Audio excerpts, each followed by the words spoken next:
Hey everybody, Marco here from Mountain Strength and Fitness. Today I'm going to show you a band-assisted variation of the pull-up and chin-up performed on the squat rack. This is going to be one of several exercises that's going to help you progress towards doing a regular body weight chin-up or pull-up. We're going to start off by taking a band and setting the J hooks on the squat rack at about your hip height. And then you're going to take the band and you're going to place it across the J hooks. If you see, this stretches nicely across, and you want to make sure that your J hooks are put on this way, so they tilt outwards and not inwards. That way they hold the band tight and they won't cave in.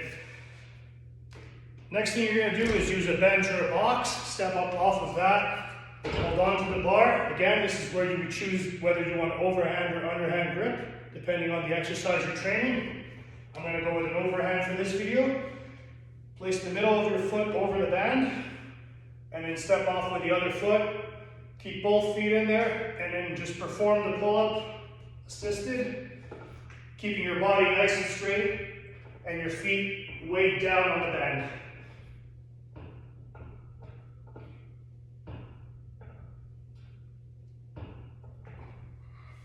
When you're done, you can just step off with one foot, nice and carefully, and yeah, that's it.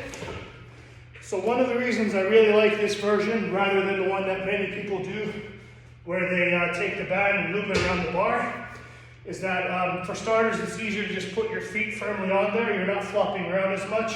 You can keep yourself more stable going up and down. And there's less of a danger, if the band were to snap, of it coming back up and hitting you in the face, because it's only coming up to here.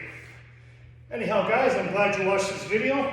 And if you found it helpful, please like and subscribe for more content like this. Thank you for watching.